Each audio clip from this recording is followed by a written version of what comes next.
नमस्कार, मैं हूं अमीश देवगन। क्या जय श्री राम का नारा बंगाल में बीजेपी का विजय मंत्र बन पाएगा? यह सवाल इसलिए मैं उठा रहा हूं क्योंकि गृह मंत्री ने बंगाल में ममता बनर्जी को ललकारते हुए कहा है कि पश्चिम बंगाल की सीएम ममता बनर्जी अपनी तुष्टीकरण की राजनीति के चलते जय श्री राम के नारे पर नाराज हो गई हैं। अमित शाह ने अपनी रैली में कहा कि जय श्री राम का नारा इतना जोर से लगाइए कि आवाज ममता बनर्जी के कानों तक पहुंचे। टीएमसी पर जोरदार हमला करते हुए गृह मंत्री ने यह भी कहा कि बंगाल की लड़ाई बीजेपी के बूथ कार्यकर्ताओं और टीएमसी के सिंडिकेट के बीच में है। अब बंगाल की जनता को भरोसा दिलाते हुए यह भी कहा कि आपको ममता के गुंडों से अब डरने की आवश्यकता नहीं है। चुनाव के दिन एक भी गुंडा सड़क पर नहीं दिखेगा। लेकिन इसी बीच बंगाल में बम वाले तंत्र का खेल जारी है। ममता सरकार के बड़े मंत्री जाकिर हुसैन पर मुशीराबाद जिले में क्रूड बम से हमला हो गया, तो उधर कोलकाता में बीजेपी और टीएमसी के कार्यकर्ता भी भिड़ गए। जमकर ईंट और पत्थर बरसाए गए एक दूसरे पर। लेकिन आज सबसे बड़ा सवाल यही है, क्या राम नाम पर बंगाल में बीजेपी की चुनावी नाव पार लग जाएगी? इसी पर होगी देश की सबसे बड़ी बहस। सबसे लोकप्रिय कार्यक्रम में राम नाम से होगा परिवर्तन।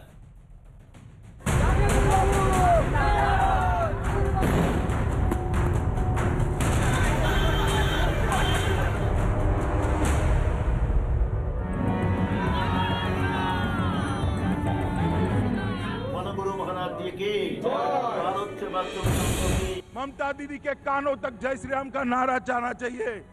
जय श्री राम, जय श्री राम। ये जय श्री राम का नारा तुष्टीकरण के खिलाफत का प्रतीक है। क्या जय श्री राम का नारा बंगाल में भारतीय जनता पार्टी के लिए परिवर्तन का मूल मंत्र साबित होगा? क्योंकि बीजेपी बार बार यह आरोप लगा रही है कि ममता बनर्जी को इस नारे से चिढ़ है। जरा 23 जनवरी को विक्टोरिया मेमोरियल का यह दृश्य याद कीजिए। प्रधानमंत्री मोदी वहां मौजूद थे, मंच पर ममता बनर्जी भी थी। जय श्री राम के नारे लगे और इसके बाद ममता बनर्जी भड़क गईं।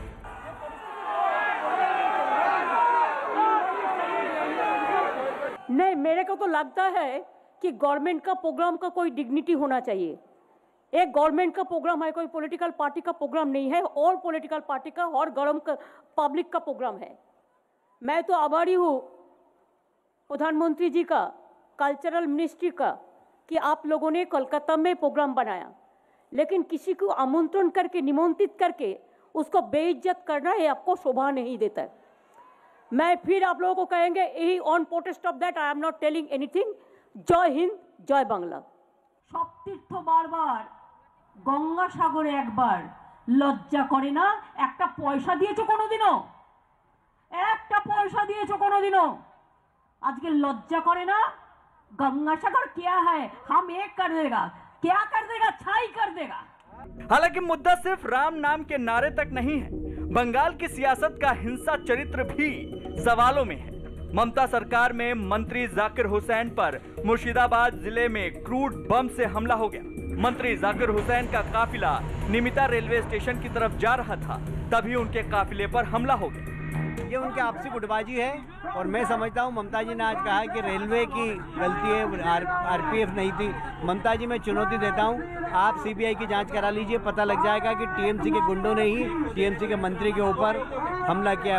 उधर कोलकाता के फूल बागान में बीजेपी और टीएमसी के कार्यकर्ताओं में जबरदस्त भिड़ंत हो गई। दोनों गुट एक दूसरे पर टूट पड़े, जमकर ईंट और पत्थर बरसाए गए। घटना के वक्त टीएमसी छोड़कर बीजेपी में शामिल हुए दिग्गज नेता शुवेंदु अधिकारी भी वहां मौजूद थे।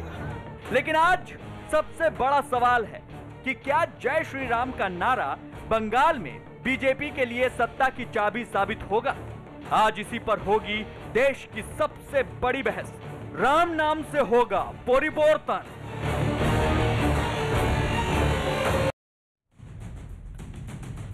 और अब बंगाल की चुनावी चाल का विश्लेषण। मैं एक एक करके आपको 4 बिंदु गिनाऊंगा। बंगाल का चुनाव पूरा का पूरा उसी में सिमट जाता है। पहले बक्से में जय श्री राम, दूसरे हिस्से में राजनीतिक हिंसा, तीसरे हिस्से में घुसपैठी और चौथा सबसे बड़ा CAA। पहले जय श्री राम। बीजेपी प्रमुखता से इस नारे को लगाती है। ममता बनर्जी इस नारे से अपनी नाराजगी रोक नहीं पाती हैं। याद करिए 2019 का चुनाव, बड़े बड़े मीम बन गए थे। कहीं ना कहीं ममता बनर्जी को चिढ़ाने वाले मीम, उसमें एक बच्चा जय श्री राम का नारा लगा के भागता है और फिर ममता बनर्जी उसका पीछा करती है। शाह ने कहा तुष्टीकरण का जवाब है ये नारा, यानी ममता बनर्जी पे आरोप है कि वो एक समुदाय का तुष्टीकरण करती है। अमित शाह कह रहे हैं ये उसी का जवाब है। मैं बढ़ता हूं आगे। राजनीतिक हिंसा। बंगाल में राजनीतिक हिंसा का इतिहास बड़ा पुराना है। लेफ्ट के जमाने से ये हिंसा होती आई है, लेकिन अब बीजेपी टीएमसी एक दूसरे पे आरोप लगाती है। लेकिन बीजेपी के कई कार्यकर्ताओं की निर्मम हत्या हुई है इस कालखंड में। बीजेपी खुद को पीड़ित बताती है और टीएमसी इस पर कहती है कि बीजेपी झूठ बोल रही है। घुसपैठ एक अहम मुद्दा है, हालांकि ममता बनर्जी भी इसकी बात करती है, इसमें कोई दुराई नहीं है। दीदी आपको याद होगा सोमनाथ चटर्जी साहब के सामने कागज फेंक के आ गई थी। उनको लगता था घुसपैठिए उस टाइम पे बड़ा मुद्दा है, लेफ्ट की सरकार थी। लेकिन अब ये घुसपैठिए ममता बनर्जी के लिए उतने दिक्कत नहीं देते, क्योंकि उन्हें लगता है ये उनका वोट बैंक है, जैसा बीजेपी का आरोप है। बीजेपी का आरोप है कि ममता बनर्जी वोट बैंक के लिए पलट गई हैं। मैं बढ़ता हूं आगे और अब CA की बात करता हूं। CA एक बड़ी बात है। ममता बनर्जी CA का जोरदार विरोध करती हैं। टीएमसी का आरोप है कि धर्म के आधार पर नागरिकता गलत है। अमित शाह जो कि गृह मंत्री हैं, उन्होंने कहा कि कोविड खत्म होते ही लागू हो जाएगा CAA, यानी इसके ऊपर बहुत जबरदस्त वार और पलटवार है। और अब मैं आपको एक दिलचस्प चीज दिखाता हूं। वो 3 बाइटें ममता बनर्जी की जिसपे वो जय श्री राम पर बहुत ज्यादा चिढ़ गई। ये कालखंड शुरू होता है साल 2019 से। 2019 में लोकसभा चुनाव था। ऐसा लग रहा था कि बीजेपी की बहुत बड़ी जीत होने जा रही है और जीत हुई भी, इसमें कोई दुराई नहीं है। लेकिन कौन सी वो बाइट है जिसको लेकर बड़ा हंगामा मचा रहा? आइए प्ले करते हैं वीडियो वॉल में।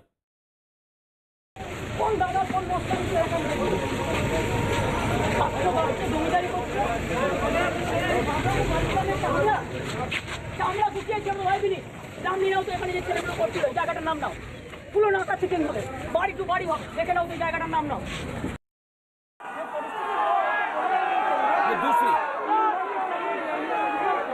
नहीं, मेरे को तो लगता है कि गवर्नमेंट का प्रोग्राम का कोई डिग्निटी होना चाहिए। एक गवर्नमेंट का प्रोग्राम है, कोई पॉलिटिकल पार्टी का प्रोग्राम नहीं है, और पॉलिटिकल पार्टी का और गरम पब्लिक का प्रोग्राम है। मैं तो आभारी हूँ प्रधानमंत्री जी का, कल्चरल मिनिस्ट्री का, कि आप लोगों ने कोलकाता में प्रोग्राम बनाया, लेकिन किसी को आमंत्रण करके, निमंत्रित करके उसको बेइज्जत करना ये आपको शोभा नहीं देता है। मैं फिर आप लोगों को कहेंगे यही on protest of that I am not telling anything. जय हिंद, जय बांग्ला। तो लगातार ममता बनर्जी बार बार नाराज हो जाती है जय श्री राम के नारे के साथ। मेरे साथ बात करने के लिए आज की चर्चा में नुपुर शर्मा जुड़ रही है, पेशे से वकील हैं, भारतीय जनता पार्टी की प्रवक्ता हैं। मेरे साथ जितेंद्र तिवारी हैं, प्रवक्ता टीएमसी के, कुछ देर पहले नाराज थे लेकिन अब वो खुश हैं मुझे लग रहे हैं। मेरे साथ अवनीश अवस्थी हैं, उनका अभिनंदन है, आरएसएस के स्ट्रॉन्ग होल्ड हैं और प्रोफेसर हैं, पेशे से राजनीतिक विश्लेषक भी हैं। मेरे साथ आज की चर्चा में तौसीफ खान है, जाने माने राजनीतिक विश्लेषक है और ममता बनर्जी की सरकार चाहते हैं हर हाल में पश्चिम बंगाल के अंदर। सबसे पहले मैं नुपुर शर्मा आपसे सवाल पूछता हूं। नुपुर शर्मा, ऐसा क्या आप लोग करते हैं कि ममता बनर्जी को जय श्री राम के नारे से दिक्कत हो गई है? वो कहती है मैं भगवान राम को मानती हूं, लेकिन बीजेपी वाले इससे गुंडागर्दी करते हैं।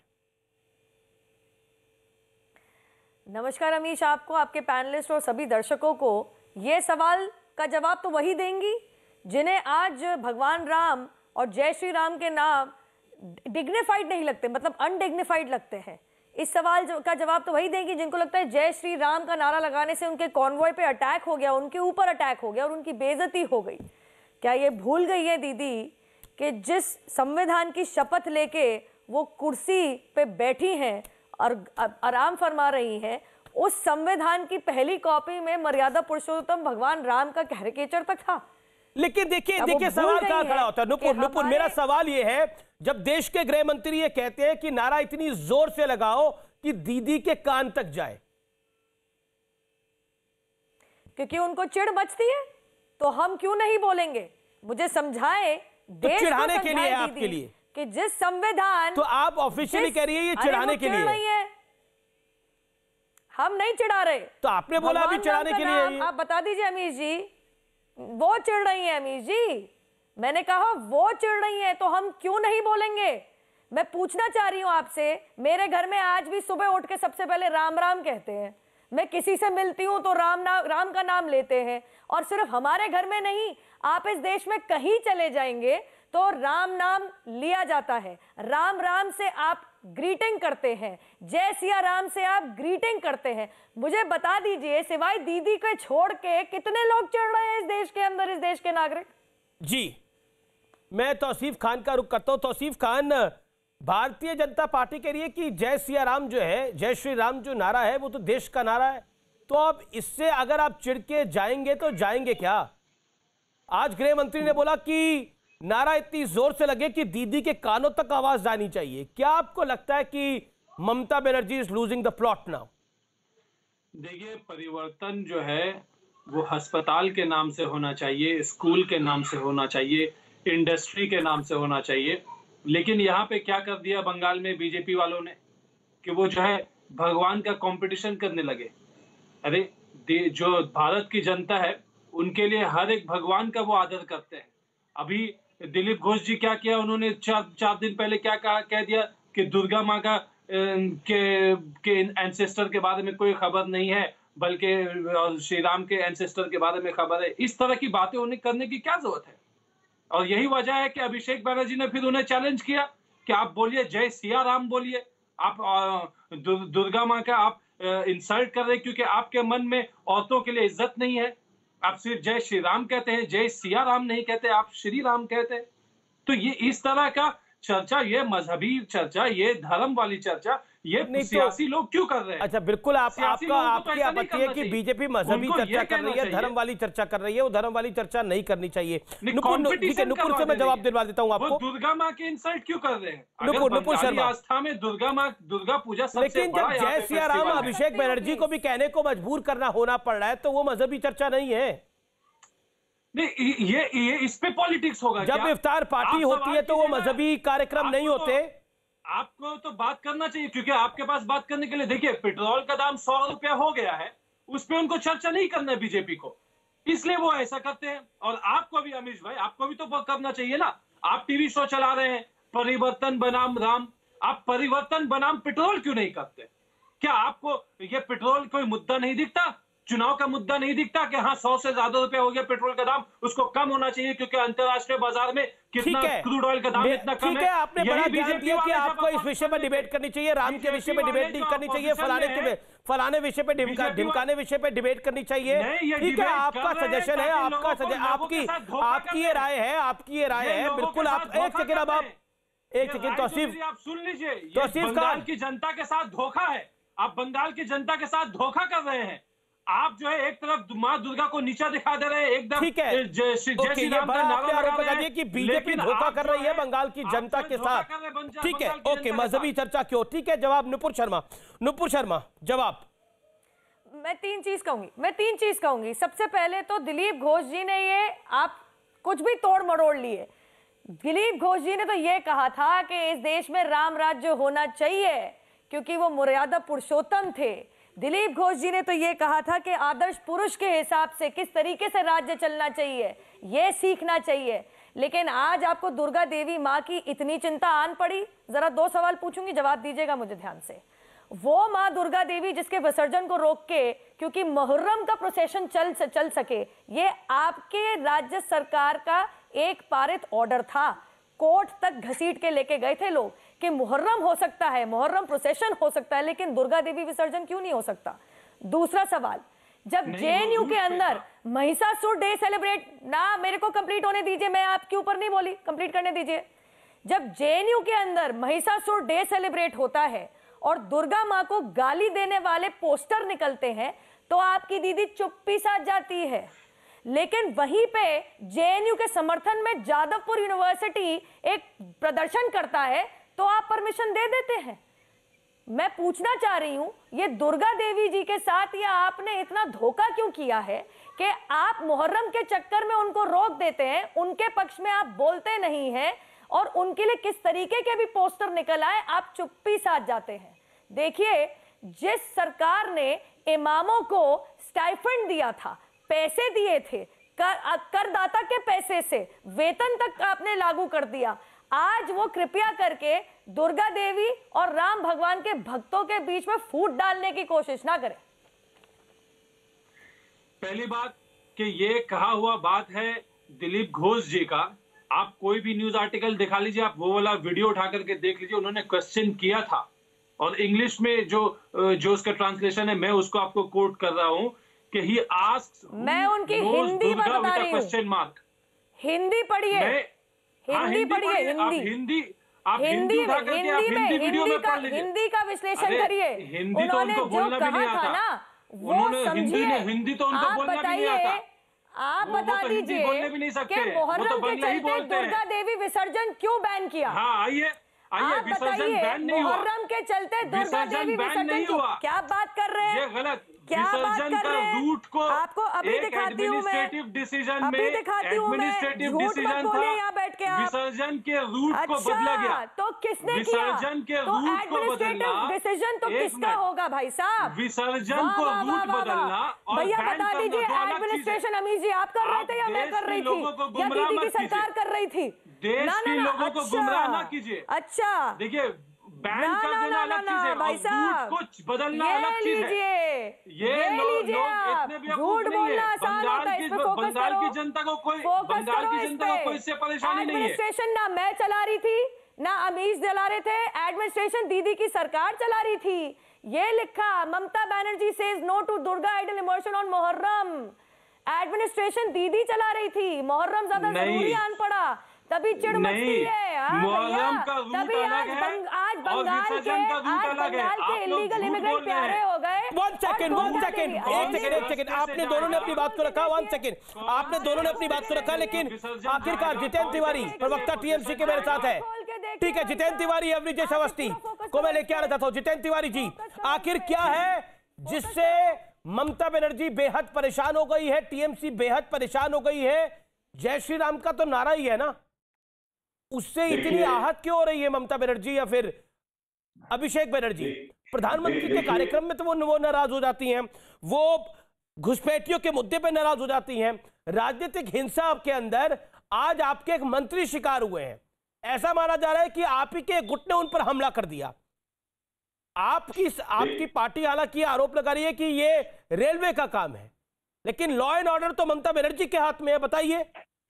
देखिए, जब देश के गृह मंत्री किसी राज्य में जाकर ये कहें कि इस सरकार को उखाड़ फेंकना है, उखाड़ फेंकने जैसे शब्द का प्रयोग यदि करें तो जो एंटी सोशल होते हैं उनको ऐसे शब्दों का उत्साह मिलता है और ये उसी का परिणाम है। जब से देखेंगे भारतीय जनता पार्टी बंगाल की मुहिम में लगी है, जब से ऐसे शब्दों का प्रयोग उनके नेता एक के बाद एक कर रहे हैं, जब से दिल्ली बंबई से लोग आकर बंगाल में ऐसे कड़े शब्दों का प्रयोग कर रहे हैं, एंटी सोशल को प्रोवोक कर रहे हैं, तब से ऐसी घटनाएं घट रही हैं। जहां तक राम जी के नाम का सवाल है, राम के नाम पर हमें कभी कोई आपत्ति नहीं, लेकिन आपको आपत्ति नहीं, दीदी को आपत्ति है। नहीं, दीदी को भी आपत्ति नहीं, दीदी को भी आपत्ति नहीं। तो नाराज क्यों जाती है वो? 2019 का चुनाव, वो साइकिल पे एक बच्चा जय श्री राम बोला था, दीदी कह रही है मैं चमड़ी उधेड़ लूंगी।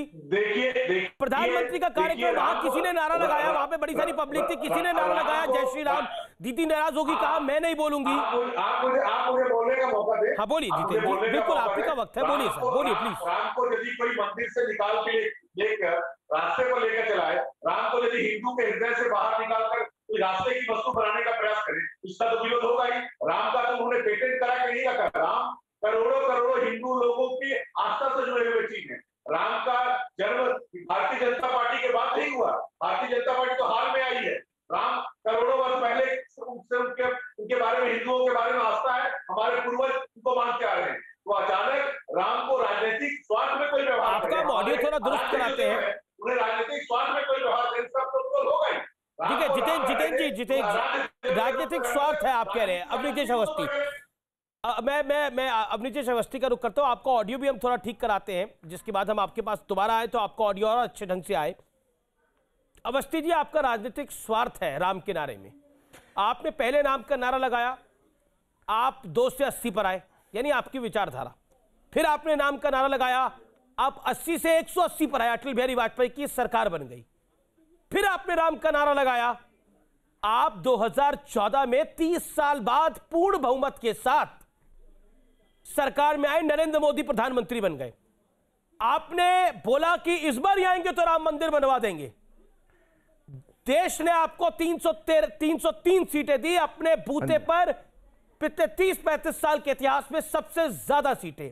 अब आप फिर राम का नारा लगा रहे हैं, तो ममता बनर्जी को तो अपना भविष्य दिख रहा है कि अब मैं कहां जा रही हूं, और आप कह रहे हैं वो चिड़े भी ना। आपने जब जब जय श्री राम का नारा लगाया है, आपका खेल तो बना है, लेकिन विपक्षियों का खेल बिगड़ गया है। अमीश जी, ये राम नाम का महत्व जो है, राम नाम का जो महात्म्य है, ये ममता बनर्जी को क्यों नहीं समझ में आ रहा? ऐसा तो हिंदुस्तान में, भारतवर्ष में शायद मुगलों के शासन के समय में होता था। मंदिर तोड़ दिए जाते थे, अपने नाम भगवान इष्ट का नाम नहीं ले सकता था कोई। यहाँ पर अपने भगवान के इष्ट का नाम लेना से कोई अगर चिढ़ जाए, ममता बनर्जी कह रही है, ममता बनर्जी कह रही है जय श्री राम का नारा, जय श्री राम का नारा क्यों लगाते हो? पॉलिटिकल कार्यक्रम में जय श्री राम के नारे की आवश्यकता क्या है? आप अगर लगाना है तो जय श्री राम का नारा लगाओ मंदिरों के अंदर, सड़क पर क्यों, चुनावी रैली में क्यों? नहीं, एक सेकंड। मैं कहता हूं कि मैं अमीश जी, मैं एक बात इनसे जानना चाहता हूं, तौसीफ से तो मैं बात करूंगा अभी दुर्गा माता जी के बारे में, लेकिन ये धार्मिक नारा या राजनीतिक नारा, ये तय कर लें। अगर धार्मिक नारा है तो मुझे धार्मिक आजादी है, अपनी धार्मिक आजादी है, मुझे अपने इष्ट का नाम लेने की धार्मिक आजादी है। कोई मना नहीं कर सकता इस देश में। संविधान में बाकी सबको आजादी है, हमको आजादी नहीं है जय श्री राम का नारा लगाने की। अगर ये धार्मिक नारा है तो, और अगर ये राजनीतिक नारा है तो क्या इस देश में राजनीतिक नारे कौन तय करेगा? विपक्षी दल तय करेगा। जो भी राजनीतिक दल अपना नारा तय करेगा वो लगाने की उसको पूरी हक है, उसको राजनीतिक स्वतंत्रता के तहत। और जहां तक तौसीफ, आप भारतीय माइथोलॉजी के बारे में आप ना बोलें तो ज्यादा बेहतर है। आदि शक्ति हैं हमारी, आदि शक्ति हैं वो, अजन्मी, समझे? आदि शक्ति है, सबकी मां है वो दुर्गा माता। आप समझो, पहले भारतीय माइथोलॉजी को समझो। समूचे विश्व में, सृष्टि में जो शक्ति आती है वो वहीं से आती है। सूर्य में, चंद्र में, आकाश में, धरती में, पृथ्वी में, वायु में, सब जगह उसी शक्ति का प्राण संचार है। या देवी सर्वभूतेषु नमस्तस्यै नमस्तस्यै नमस्तस्यै नमो नमः। समझे? मत कृपा करके उसमें आप पैर मत डालिए। आप महिषासुर की वंदना करते हैं, जाके करिए जादवपुर में जाके, या जेएनयू में। नुपुर ने बहुत अच्छा जवाब दिया है आपको। आप कृपा करके उसमें ना जाइए। जितेंद्र तिवारी, सबसे बड़ी बात अंत में ये कहूंगा, कुछ कहना चाहते हैं, फिर मेरे साथ अशोक जी भी जुड़ रहे हैं, मैं उनका रुख करूंगा। काफी दिनों बाद वो आर पार में आ रहे हैं।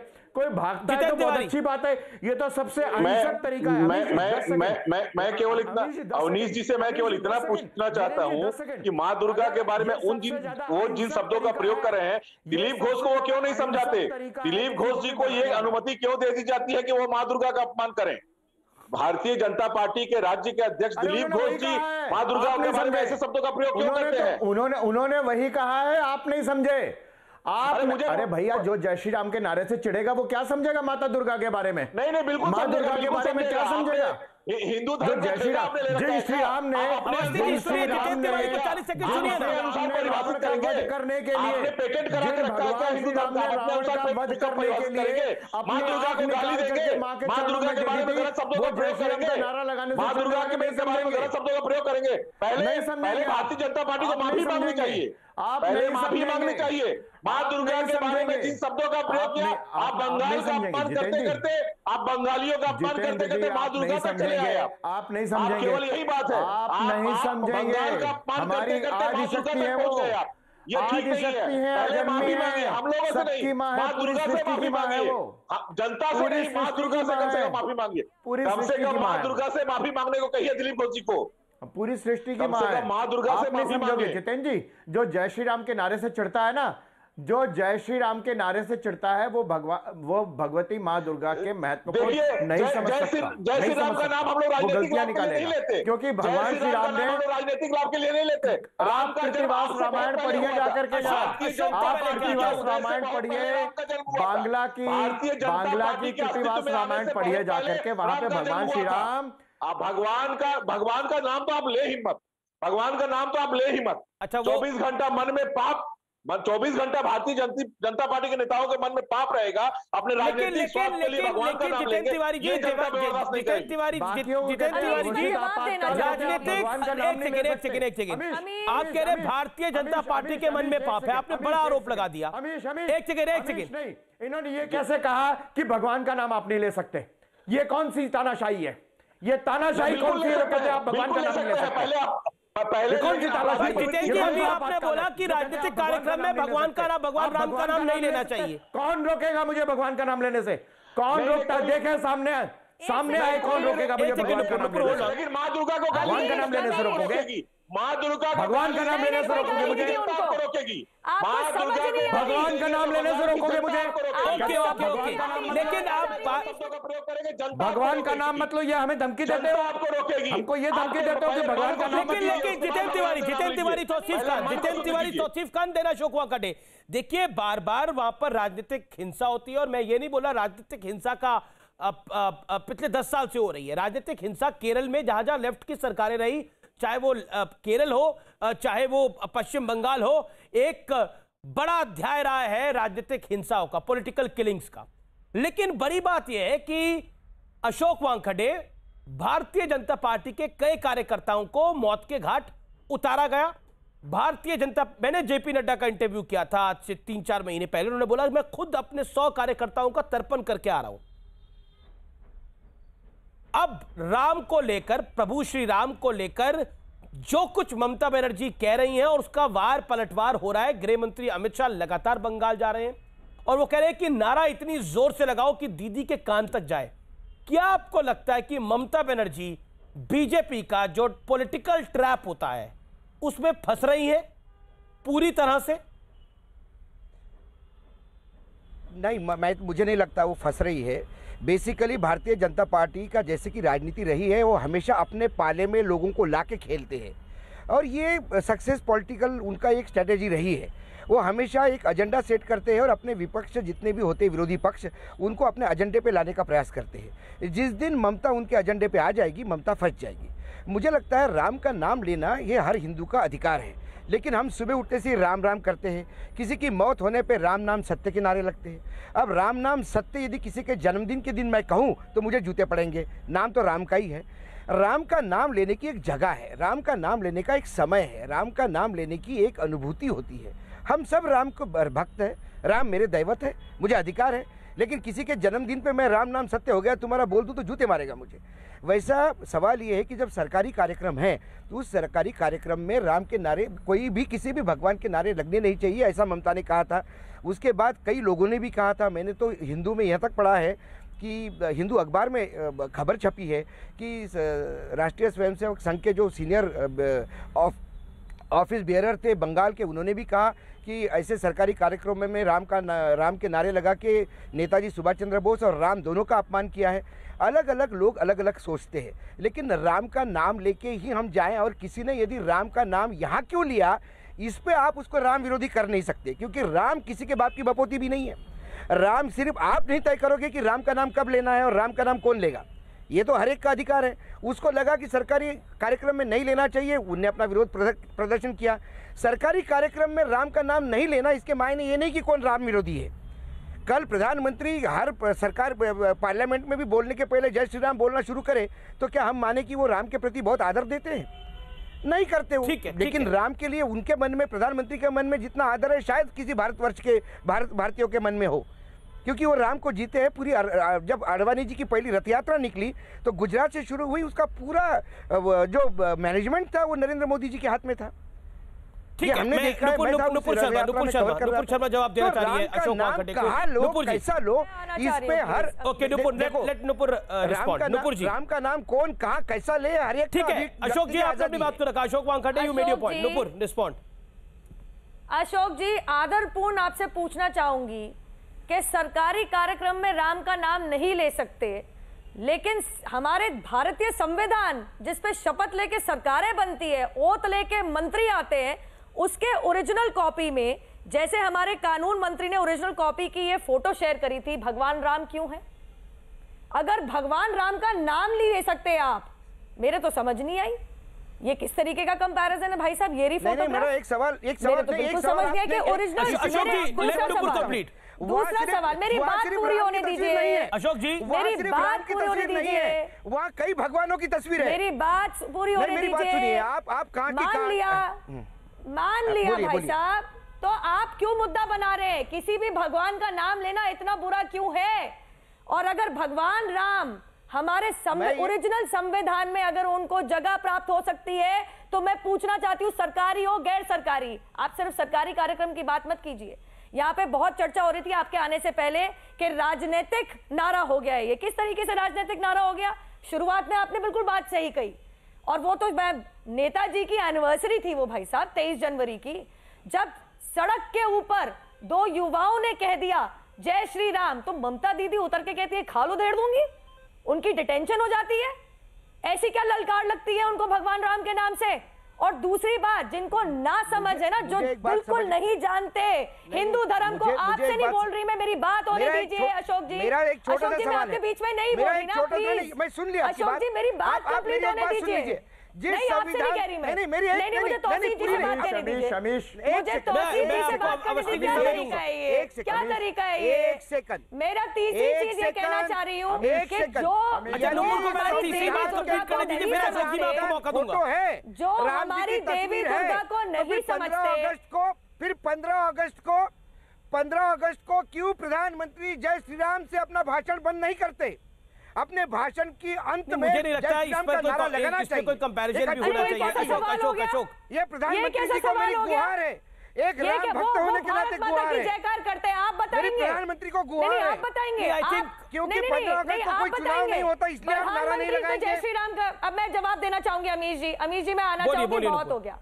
आप उनके नहीं आप उनके, मुझे नहीं पता था कि आप उनकी स्पीच लिखते हैं, आपकी नई नौकरी लगी है। वैसे तो वो भारत माता की जयकार से शुरुआत और अंत करते हैं अपने भाषण का, मुझे नहीं पता था आपकी नई नौकरी लगी है। आप इनको चुप कीजिए, बहुत चिल्ला रहे हैं ये बहुत चिल्ला रहे हैं, कोई तरीका नहीं है। नहीं धंधा आपका होगा जनाब, मंदिर के लिए लड़ाई हमने लड़ी, सर्वोच्च न्यायालय में लड़ाई हमने लड़ी, धंधा आपके लिए होगा, धंधा उनके लिए होगा कि जनता जनाब इतनी सही सुनता नहीं है। सवाल ये है इतनी सही सुनता नहीं है कि मोहर्रम के चलते दुर्गा विसर्जन कैंसिल कर दिया। धंधा ये होता है कि इमामों को आपने वेतन नहीं दिया और हिंदू ब्राह्मणों को भूल गई, और अब चुनाव आ गए तो ब्राह्मण लौट आ गए 8,000। धंधा ये होता है कि 6 बारी, धंधा ये होता है अशोक जी कि 6 बारी कलकत्ता का उच्च न्यायालय ममता दीदी की सरकार को खिंचाई करता है कि भाई बहुत हो गई अल्पसंख्यक तुष्टीकरण। धंधा ये होता है मुझे लगता है अशोक जी ये विषय है, मुझे लगता नहीं है अशोक जी विषय है। जवाब दीजिए मेरा, ममता दीदी की सरकार की खिंचाई करता है। आप रिस्पॉन्ड करना चाह रहे थे अशोक वानखेड़े को, जवाब। नुपुर होल्ड ऑन, अभिजीत अवस्थी बोल रहे हैं। अशोक जी साहब, मैं बहुत अदब से आपसे ये कहूंगा, राम के साथ एक शब्द और जुड़ा हुआ, राम राज्य। हमारा परम आदर्श है राम राज्य की परिकल्पना। जय श्री राम का नारा उस राम राज्य की परिकल्पना को साकार करने के लिए है। हम सबका है ना कि राम राज्य की परिकल्पना हो, वो कोई सांप्रदायिक तो नहीं है। गांधी जी ने कहा था ना, तो जय श्री राम का नारा उस राम राज्य की परिकल्पना को साकार करने का एक माध्यम है। और जहां तक आप जिनकी बात कर रहे हैं, आपने खुद ही कहा कि वो पूरी रथ यात्रा का मैनेजमेंट तो नरेंद्र मोदी ने किया था ना, आपने खुद ही कहा अभी उन्होंने किया मैनेजमेंट। गुजरात तक का बोला मैंने, शब्दों का चयन ठीक से करिए। लड़ाई में पूरे गुजरात में वो मैनेजमेंट कर रहे थे, तब मैंने उनको देखा था। मैंने तो नहीं बोला पूरे देश का मैनेजमेंट उन्होंने किया। गुजरात में नहीं, वो पूरी यात्रा में साथ थे वो। आपने कहा वो पूरा मैनेजमेंट, आपने नहीं कहा, आप रिप्ले कर लो, पूरी यात्रा में साथ थे वो। आप नहीं थे, वो गुजरात के नहीं थे। अच्छा विषय बंगाल की राजनीति गुजरात में कर रहे थे ना। अच्छा मुझे देखिए ये बहस बंगाल के ऊपर है। ये बहस कौन भगवान राम के रथ यात्रा का संचालन कर रहा था उसके ऊपर नहीं है। एल के अडवाणी मुरली मनोहर जोशी पे नहीं है। L K Advani played his innings. 86 साल की उम्र में उनको प्रधानमंत्री का कैंडिडेट बनाया गया था। ये प्लेड इनिंग्स। राजनीति में रिटायरमेंट नाम की एक चीज होती है और वो लेनी चाहिए सबको अपने समय पर। जो नहीं लेते वो गलत करते हैं। राजनीति में रिटायरमेंट नाम की चीज होनी चाहिए। आप काम करते हैं, रिटायर होते हैं ना, तो नेताओं को भी रिटायर होना चाहिए। Murli Manohar Joshi, L K Advani, they all played their innings well. I think बार बार डिबेट को उस दूसरी दिशा में लेके आना वो विषय नहीं है। मैं लेके आता हूं तौसीफ खान को। तौसीफ खान, जो महत्वपूर्ण पॉइंट है इस समय वो ये है इस समय कि सिर्फ राम, जय श्री राम का नारा नहीं, राजनीतिक हिंसा। कितने कार्यकर्ता बीजेपी के मौत के घाट उतार दिए गए। बीजेपी लगातार आरोप लगाती है कि टीएमसी का उसके पीछे हाथ है। अब टीएमसी के अपने मंत्री के ऊपर एक बॉम्ब अटैक होता है। बताइए। देखिए, बीजेपी के नेता ने हिंसा को नॉर्मलाइज कर दिया है।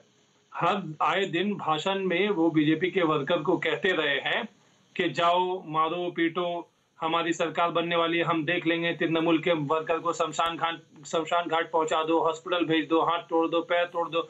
ऐसे भाषण वो लगातार देते आए।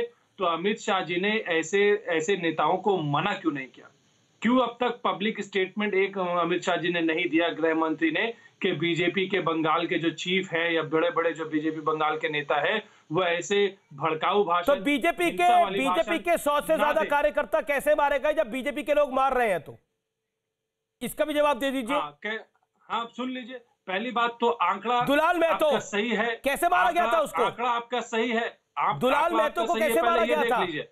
आपका जो और ऐसा क्यों था कि आपके यहाँ निकाय चुनावों के लिए कैंडिडेट को पर्चा भरने के लिए भी कोर्ट से ऑर्डर लेना पड़ा? भागे बढ़ रहे थे लोग, झारखंड बिहार चले गए थे। बंगाल के अंदर वो सेफ महसूस नहीं कर रहे थे, सिर्फ बीजेपी के नहीं, कांग्रेस के भी, लेफ्ट के भी। ऐसा क्यों? 100 से ज्यादा जवाब दीजिए तौसीफ बता रहे हैं, जो आप बता रहे हैं 100 से ज्यादा आंकड़ा। मैं आपसे सवाल जो पूछ रहा हूं तौसीफ, निकाय चुनावों में मुझे बताइए, पंचायत चुनावों के अंदर ऐसा क्यों था कि सिर्फ बीजेपी के कैंडिडेट नहीं, तमाम आपकी विरोधी पार्टियों के कैंडिडेटों को झारखंड बिहार यहां जाके शरण लेनी पड़ी थी? कुछ लोग ओडिशा भाग गए थे। क्यों? सबको छुपना पड़ रहा था, कोर्ट को ऑर्डर देना पड़ा फाइनली। नहीं, सवाल ऑनलाइन भरे गए कि जब नामांकन। ये सच है या गलत? ये सच है या गलत है? जवाब दीजिए। दूसरे पॉलिटिकल पार्टी से जब बीजेपी ने लॉट में नेता उठाने स्टार्ट कर दिए तो जो पुराने बीजेपी के वर्कर हैं वो उससे नाराज हो गए। यहाँ फैक्शन क्रिएट हो गया। और जब आए दिन बड़े-बड़े बीजेपी के नेता भाषण दे रहे हैं कि मार दो। चलिए, बीजेपी का यह कारण है, कांग्रेस के साथ ऐसा क्यों हुआ? वर्कर को, लेफ्ट के साथ ऐसा क्यों हुआ? क्योंकि बड़े-बड़े बीजेपी के नेता भाषण दे रहे हैं कि मार दो, वो जाके मार देते हैं। आपने पंचायत चुनाव कब थे? एक सेकंड देखिए तौसीफ खान एक करके सवाल का जवाब ऑडियो डाउन करिए। तौसीफ को ऑडियो डाउन करिए। तौसीफ, या तो आप सवाल समझ नहीं पा रहे या आप बोलिए मेरे पास जवाब नहीं है, मैं क्या जवाब दूं इसके ऊपर? आपसे मैं इतना सरल सवाल पूछ रहा हूं। कोर्ट के ऑर्डर के बाद ऑनलाइन नामांकन भरने पड़े थे कैंडिडेट्स को, सिर्फ बीजेपी के लिए नहीं कि नहीं, लेफ्ट और कांग्रेस के भी। ऐसा क्यों हुआ था? ऐसा क्यों? क्या संरक्षण दे रखा है टीएमसी की सरकार ने कि गुंडे नहीं डरते हैं? ऐसा सिर्फ बीजेपी नहीं कह रही, बाकी पार्टियां भी कह रही हैं। दहशत का माहौल क्रिएट किया गया है। किसने दिया? लॉ एंड ऑर्डर किसके पास है? बीजेपी के नेता जब आए दिन भड़काऊ भाषण देते हैं, नॉर्मलाइज कर देते हैं। पंचायत चुनाव में क्या हुआ था? इतना कोर्ट ने क्या कहा था? पंचायत चुनाव में क्या कहा था बताइए? नीचे पंचायत चुनाव में कोर्ट ने क्या कहा था? नीचे कैंडिडेट भागे थे नहीं भागे थे, हाँ या ना? उनको इतना हिम्मत कैसे हुआ? उनको नॉर्मलाइज कैसे किया गया वायलेंस को? हिंसा को नॉर्मल किसने किया? बड़े बड़े बीजेपी के नेता आए दिन भाषण देते रहते हैं कि हाँ जाओ तुम मार दो, हॉस्पिटल भेज दो। इसका मतलब ये है कि अगर हिंदी का प्रश्न पत्र है तो आपका जवाब आप अंग्रेजी का जवाब दे रहे हैं। मैं आपसे सवाल पूछ रहा हूं कि आखिरकार तौसीफ खान, आपको मेरी एक सेकंड, एक चेक कर लेते हैं। ना रुकिए पीसीआर, एक सेकंड, प्रोड्यूसर कौन है? नहीं रुक, मुझे डिबेट रोकनी पड़ेगी। अभी मैं डिबेट को रोक रहा हूं यहां पर। मुझे लगता है प्रोड्यूसर कौन है? पीसीआर चेतन जी, सवाल का मुझे जवाब दीजिए। तौसीफ खान को मेरी आवाज जा रही है ना? बिल्कुल जा रही है, ठीक जा रही है, मेरे कान में ये बोल रहे हैं। और तौसीफ खान, आपको मेरी आवाज मिल रही है ठीक से, हाँ या ना? आपको आवाज आ रही है मेरी? बोलिए। हाँ बिल्कुल, आपको मेरी आवाज आ रही है। मेरा सवाल सुनिए दोबारा। सर मैं हाथ जोड़ के बोल रहा हूं, मैं थोड़ा आराम से बोलता हूं आपसे। मैं पूछ रहा हूं आपसे कि पंचायत चुनावों में क्या हुआ था? सारी पार्टियों के नेताओं को भागना क्यों पड़ा था पश्चिम बंगाल से, जिनकी जान को खतरा था? कोर्ट को इंटरवीन क्यों करना पड़ा था? जवाब इस पर चाहिए मुझे। पंचायत प्लीज दीजिए। पंचायत इलेक्शन कब हुआ था? पंचायत इलेक्शन कब हुआ था? और आज हम लोग कौन सा इलेक्शन फेस कर रहे हैं? Assembly election. क्या हुआ था पंचायत चुनाव में? मैं आपसे सवाल पूछ रहा हूं, पंचायत चुनाव में क्या हुआ था? जवाब दीजिए। पंचायत चुनाव में क्या हुआ था? जवाब दीजिए। कैंडिडेट क्यों भागे थे? नामांकन क्यों ऑनलाइन करना पड़ रहा था? आखिरी बार पूछ रहा हूं, छठी बारी सवाल पूछ रहा हूं मैं, बड़े इत्मीनान से तौसीफ जी आपसे पूछ रहा हूं। छठी दफा आपसे मैं पूछ रहा हूं कि पेट्रोल का दाम कम होगा कि नहीं होगा? अब आपका मैं ऑडियो डाउन करता हूं, आपके पास जवाब नहीं है। मैं आपको बताता हूं जवाब क्या है। सुनिए सर, सुनिए। जितेंद्र तिवारी, आपको भी मौका देता हूं। पंचायत चुनाव में क्या हुआ था? क्यों तमाम कैंडिडेट को भागना पड़ा था? ऐसा लॉ एंड ऑर्डर क्यों है पश्चिम बंगाल के अंदर? आप भी 1 मिनट इसका जवाब दीजिए अगर आपके पास इसका जवाब है। जी बिल्कुल। राजनीतिक हिंसा के ऊपर देखिए, मैं कहूं कि आप बंगाल के बारे में इतना चर्चा कर रहे हैं, लेकिन त्रिपुरा में 85% सीटों में निर्विरोध लोग कैसे जीत गए? 85% सीट में वहां पंचायत में कोई क्यों कैंडिडेट नहीं दे पाया? इसके बारे में आप चर्चा नहीं करते हैं। उसके बारे में भी थोड़ा चर्चा कीजिए। देखिए, जो क्राइसिस बीजेपी के पास आज है, वही क्राइसिस पंचायत चुनाव के समय भी थी। आज भी उनके पास नेता नहीं है। उस समय भी पंचायत चुनाव लड़ने के लिए उनके पास कांग्रेस के पास क्या क्राइसिस था? इसलिए वो कैंडिडेट नहीं दे पाए। कांग्रेस के पास क्या क्राइसिस था? लेफ्ट के पास क्या क्राइसिस था? उनकी जान को खतरा था, नेताओं की जान को खतरा था। अगर वो नामांकन भरते थे तो उनको धमकी आती थी, उनके मौत के घाट उतार दिया जाता था। सच ये है, पंचायत चुनावों में जब कैंडिडेट भागे थे, जितेंद्र तिवारी दिल पे हाथ रख के सच बोलिएगा। उनके पास कैंडिडेट थे नहीं, उस समय भी नहीं थे, आज भी नहीं जी। उस समय भी नहीं थे, आज भी नहीं है। अच्छा, कांग्रेस के पास भी कैंडिडेट नहीं थे, और जो कैंडिडेट थे वो भागे थे कि नहीं भागे थे वहां से? नहीं, बिल्कुल नहीं। इंटरवीन करा था, नहीं करा था? कोई नहीं भागा था, कोई नहीं भागा था, इंटरवीन करा था, नहीं करा था? मैं दोबारा सवाल पूछता हूं जितेंद्र जी आपसे, ससम्मान जी, कोर्ट ने इंटरवीन करा था, नहीं करा था, हाँ या ना? अरे कोर्ट तो हर कोई, आप जाए तो आपको जब कोई कोर्ट जाए इंटरवीन कर सकता है। कोर्ट ने क्या कहा था? किसी को स्वाधीनता है। कोर्ट ने क्या कहा था? कोर्ट जा सकते हैं। जितेंद्र जी इतना सरल नहीं है। कोर्ट ने क्या कहा था? ना जितेंद्र जी, इतना कोर्ट ने क्या कहा था? किसी कारण के कोर्ट ने क्या कहा था? कोर्ट में यदि कोई जाकर कहता है कि कोर्ट में कोई नहीं जा, कोर्ट तो ये सबूतों के आधार पर फैसला करती है सर। कोर्ट सबूतों के आधार पर फैसला करती है। कोर्ट ने क्या कहा था? कोर्ट ने यही कहा था कि कानून यहाँ पर ठीक से लागू होना चाहिए, यही कहा था। यही कहा था। You said it right now. You said it out now. Court ने कहा था कि कानून का पालन होना चाहिए, कानून सही से लागू होना चाहिए, लॉ एंड ऑर्डर मेंटेन होना चाहिए, यह कहा था कोर्ट ने। और कोर्ट ने ऐसा क्यों कहा था? क्योंकि वहां पर पॉलिटिकल रंजिशें निभाई जा रही थी, वहां पर कैंडिडेट्स को मारा जा रहा था। जितेंद्र तिवारी, इस बहस पे आपको खुद पता है सच्चाई क्या है, आपको खुद पता है सत्य क्या है, आपको खुद पता है कि राजनीतिक हिंसा की सच्चाई क्या है, आपको खुद पता है। और यह सत्य है, political killings are a big problem in Kerala, और अब केरल से भी बहुत ज्यादा पश्चिम बंगाल। लोगों को मौत के घाट उतार दिया जाता है।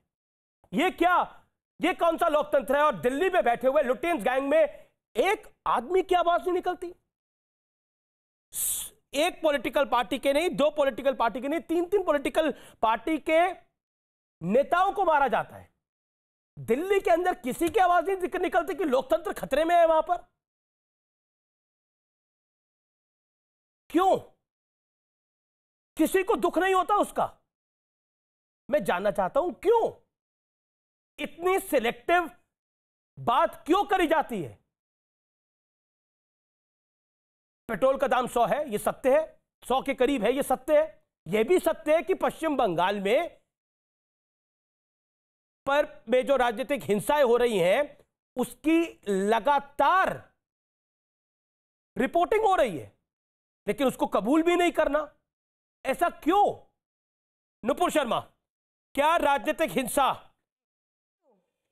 पश्चिम बंगाल की सरकार का आरोप है कि उसमें आप लोग भी सम्मिलित हैं? और अभी जितेंद्र तिवारी ने बोला, तौसीफ खान ने बोला कि आपके लोयता भी भड़काते हैं।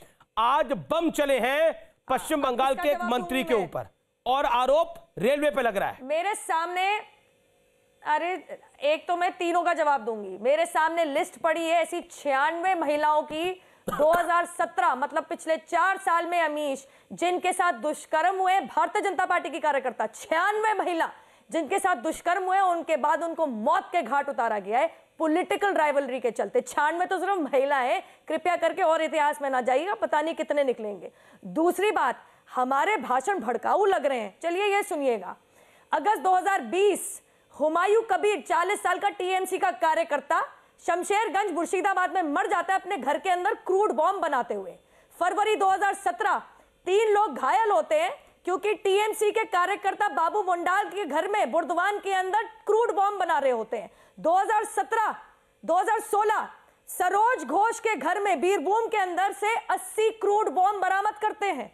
फरवरी 2016 खैरा शॉल बीरभूम के अंदर आता है, 2 लोग की हत्या हो जाती है क्योंकि वो क्रूड बॉम्ब बना रहे होते हैं। जनवरी 2016 टीएमसी के नेता बिपत गोराई के घर के अंदर में 2 टीएमसी के कार्यकर्ता बॉम्ब बनाते हुए मर जाते हैं। आपको हमारे भाषण भड़काऊ लग रहे हैं? कृपया बताइए अपने घर में क्यों बॉम्ब बना रहे हैं आप? देखिए, इनके पास तथ्यों की जानकारी नहीं है।